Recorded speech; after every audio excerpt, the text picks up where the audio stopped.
నేను ఎందుకు మారిపోయాను, భీమవరం నుంచి ఎందుకు వెళ్ళిపోయాను చాలా బాధపడతా ఉన్నాడు. జగన్కి అడుగుతున్నా, మరి ఇక్కడ ఉన్న ఎమ్మెల్యేని ఎందుకు ఇక్కడి నుంచి పక్క నియోజకవర్గానికి ఎందుకు పంపించేసావు? 70 నియోజకవర్గాలకు సంబంధించిన ఎమ్మెల్యేని ఎందుకు మార్చావు? నోరు ఉంది కదా అని చెప్పి ఇష్టం వచ్చినట్టు మాట్లాడకు. జగన్కి ఒకటే చెప్పదలుచుకున్నావు, నువ్వు మాట్లాడితే క్లాస్ వార్ అని మాట్లాడుతూ ఉన్నావు. మీకు తెలుసు కదమ్మా క్లాస్ వార్ అంటే. ఇక్కడ ఉన్న ఆడపడుచులందరికీ, పెద్దలందరికీ, యువకులందరికీ చెప్తా ఉన్నా, క్లాస్ వార్ అంటే ఏంటి? డబ్బున్నోడు పేదవాడిని దోచుకోవటం. ఎవరిని దోచుకున్నారు? జగన్ పేదవాళ్ళని దోచుకున్నారా, మేము పేదలకు అండగా నిలబడ్డామో మీరే ఒకసారి ఆలోచించుకోండి. జగన్ క్లాస్ వార్ అని చెప్పే వ్యక్తి ముఖ్యంగా రాగానే పొట్టగొట్టింది 337 కోట్ల రూపాయలు జాతీయ ఉపాధి హామీ పథకం కింద ఆ నిధుల్ని దారి మళ్లించేశాడు. కేవలం 6.22 కోట్ల మట్టుకే ఖర్చు పెట్టాడు. ఇది కేంద్ర ప్రభుత్వం ఒక లోక్సభలో అడిగిన ప్రశ్నకి సమాధానం. అలాగే ఇది రూరల్ డెవలప్మెంట్ సాధ్వి నిరంజన్ గారు ఒక ప్రశ్న అడిగితే చెప్పింది. ఆవిడ అంది, అత్యంత జాతీయ ఉపాధి హామీ పథకం కింద అత్యంత అవకతవకలున్న రాష్ట్రం ఇదే అని చెప్పి జగన్ ముఖ్యమంత్రిగా ఉన్న ఈ రాష్ట్రంలో జరిగిందని సాధ్వి నిరంజన్ గారు చెప్పారు, బీజేపీ మినిస్టర్. అలాగే నెలకి పోలీసులకి మన మధ్యన ఎక్కడికి వెళ్ళినా నాకు పోలీసుల నుంచి నివేదికలు లెటర్స్ ఇస్తూ ఉంటారు. టీఏలు కానీ డిఏలు కానీ వాళ్ళకి సకాలంలో జీతాలు కానీ వాళ్ళకి వారంకోసారి సెలవు ఇస్తానని చెప్పి అది కూడా ఈరోజు దాకా మాట్లాడని వ్యక్తి. ఇది పోలీసులు శ్రమని దోపిడీ చేస్తున్న వ్యక్తి. ఇతను క్లాస్ వార్ గురించి మాట్లాడతాడు. అలాగే ముఖ్యంగా మనకి పెడననగానే గుర్తుకొచ్చేది మత్స్యకారులు. అత్యంత మంచి తీర ప్రాంతం ఉన్నది. అలాంటి చోట్ల మత్స్యకార యువతకి, మత్స్యకారులకి ఏ మాత్రం ఉపాధి కల్పించలేకపోయాడు. పైహెచ్చు ఉపాధి కల్పించకుండా GO 217 అని చెప్పి ఈ రోజున మత్స్యకారులు పొట్టగొట్టడానికి, ఇన్లాండ్ ఫిషర్మెన్ అందరికీ దెబ్బ కొట్టడానికి ప్రయత్నిస్తే జనసేన ముందుకొచ్చి ఆ GO 217ని మన నర్సపూర్లో చించేసాం. దాన్ని ఏ మాత్రం ఖాతరు చేయకూడదు.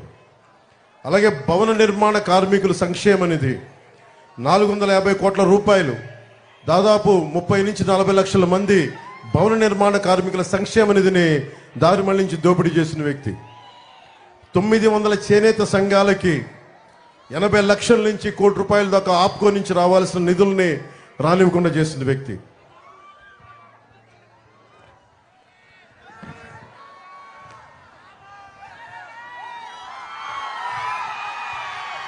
మీ కరెంటు బిల్లులు ఎన్నిసార్లు పెరిగినాయి ఈ 5 సంవత్సరాలు మీరు చెప్పండి. 10 సార్లు పైగా పెరిగినాయి కరెంటు బిల్లులు. 5 రూపాయలకి యూనిట్ కరెంట్ వచ్చే పరిస్థితుల్లో చంద్రబాబు నాయుడు గారు ఉన్నప్పుడు పవర్ పర్చేజ్ అగ్రిమెంట్స్ అని చెప్పి 20 సంవత్సరాలకి యూనిట్కి 5 రూపాయలని ఆయన ఒప్పందం చేసుకుంటే రాగానే అది రద్దు చేసి పీక్ టైంలో దాన్ని 18 రూపాయలకి ఖర్చు పెట్టి మీకు దానివల్ల మీకు 10 సార్లు పెరిగిపోయింది. 5 సంవత్సరాల్లో 10 సార్లు పెరిగిపోయింది. పోయినసారి ఆయన ఉన్నప్పుడు కనీసం ఒక్కసారి కూడా పెంచలేదు మనకి ఖర్చులు. టీడీపీ ఉన్నప్పుడు కనీసం ఒక్కసారి కూడా ఖర్చులు పెంచలే. ఈరోజు ఇతను రాగానే ఈ ఛార్జీలు పెంచేశాడు, కరెంటు ఛార్జీలు. దానివల్ల మీకు 27,500 కోట్ల రూపాయలు మీకు సంబంధించిన డబ్బుని దోపిడీ చేశారు. అందుకే మీకు 10 సార్లు మీరు కరెంటు బిల్లు ఎక్కువ కట్టాల్సి వస్తుంది.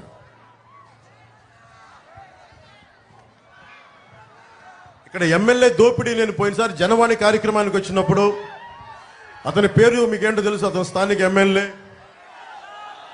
అతని గురించి నాకు ఒకటే చెప్పారు జనవాణిలో, పాస్బుక్ కావాలంటే 10,000 రూపాయలు ఇవ్వాలంట, కొత్త పాస్బుక్ కావాలంటే. చేపల చెరువు తవ్వుకోవాలంటే 1.5 లక్షల రూపాయలు లంచం ఇవ్వాలి. చేపల దాణా షాప్ పెట్టాలంటే 2-3 లక్షల రూపాయలు ఇవ్వాలి. మోటార్ కూడా ఆయన చెప్పిన షాపుల్లోనే కొనాలి. ఎమ్మెల్యే కనీసం మన పెడలకి డ్రైనేజ్ చేయలేకపోయాడు, కానీ నోటిని డ్రైనేజ్గా వాడుకునే వాడికి డ్రైనేజ్ ఏం క్రియేట్ చేయగలడు? పేకాట క్లబ్బులు నడిపేవాడు. వీళ్ళు పదవుల్లో ఎక్కారు. పదవులు ఉన్నది పనులు చేయడానికి, కానీ పేకాట క్లబ్బులు నడపడానికి కాదు. చాలా బాధ కలిగింది. ఈయన ఇంటి ముందు నుంచి ఎవరైనా నమస్కారాలు పెట్టాలంట. నమస్కారాలు పెట్టకపోతే గంజాయి కేసులు పెట్టాడు జన సైనికుల మీద. మట్టి మాఫియా కోసం ఫిర్యాదు చేస్తే ఇక్కడ పెడన యువత వాళ్ళని చెట్టు కట్టి కొట్టాడు ఈ వ్యక్తి. నా దగ్గరికి జనవాణికి చనిపోయిన ఒక జడ్జి తల్లి నా ఆస్తిని అతను అనుచరులు దోచేసుకున్నారు, నాకు అండగా ఉండంటే నాకు నిజంగా నిస్సహాయత బాధేసింది. జడ్జిలకు కూడా ఈ రాష్ట్రంలో భయభ్రాంతులను చేస్తున్న జడ్జి కుటుంబాలకు కూడా, చివరికి మున్సిపల్ వర్కర్స్ని కూడా హెరాస్ చేస్తూ ఉన్నారు, ఇబ్బంది పెడతా ఉన్నారు మున్సిపల్ వర్కర్స్ని కూడా. ముఖ్యంగా మనకి 18,000 కళంకారీ చేనేత కార్మికులు ఉన్న నియోజకవర్గం ఇది. నేను ఈ నియోజకవర్గంలో తిరిగి దాని గురించి ఇన్ఫర్మేషన్ వస్తామంటే, పద్మనాభంగా భార్య నాగలీలావతి, వీళ్ళిద్దరూ ఒక బిడ్డ. చేనేత సంఘాలు ఈ వైసీపీ ప్రభుత్వం డబ్బులు ఇవ్వకపోవటం వల్ల, వాళ్ళకి రావాల్సిన బకాయిలు ఇవ్వకపోవటం వల్ల 3 లక్షలు అప్పు చేసి, అధిక వడ్డీతో అప్పు చేసి, అప్పు తీరే మార్గం లేక బిడ్డతో సహా 3 ఆత్మహత్య చేసుకుని చచ్చిపోయారు.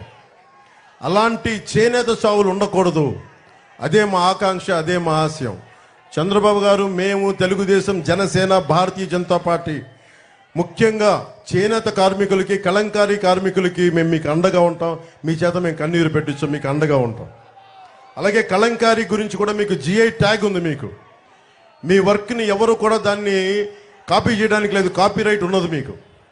కేంద్ర ప్రభుత్వం నరేంద్ర మోదీ గారు నాయకత్వంలో ప్రధానమంత్రి గారికి చెప్పి మరి మిమ్మల్ని ఎవరు కాపీ రైట్, మిమ్మల్ని దోపిడీ చేయకుండా, మనకి పవర్ లూమ్స్ మిమ్మల్ని, మీ వర్క్ని కాపీ చేయకుండా చాలా బలమైన చట్టాలు పట్టుకొస్తాం. పవర్ లూమ్స్ మిమ్మల్ని ఇమిటేట్ చేసి మిమ్మల్ని మీ బతుకు తెరువును కొడతా ఉన్నాయి. ఆ కొట్టే పరిస్థితులు మేము ఆఫ్ చేసి మీకు అండగా ఉంటాం. ముఖ్యంగా కళంకారీ చేనేత కార్మికులందరికీ మేము మీకు అండగా ఉంటాం.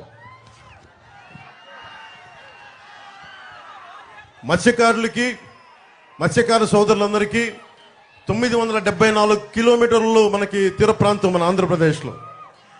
మనకి భారతీయ జనతా పార్టీ ప్రధానమంత్రి గారు ఈ మేనిఫెస్టోలో, ప్రత్యేకించి ఎన్డీఏ మేనిఫెస్టోలో నీలి విప్లవం, మనకి రొయ్యలు కానీ చేపలు కానీ మనకి సముద్ర కోస్తా తీర ప్రాంతాన్ని ఆనుకున్న ప్రతి ఒక్కరికి కూడా దాదాపు జట్టీల నిర్మాణం, హై టెక్నాలజీతో పాటు డ్రోన్స్ వాడి ముఖ్యంగా మత్స్య సంపద, మత్స్యకారులకి అండగా ఉండేలాగా, మీకు సంపద పెరిగేలాగా మనకు మోదీ గారు ప్రత్యేకమైన ఇది మనకి మేనిఫెస్టో పట్టుకొస్తా ఉన్నారు.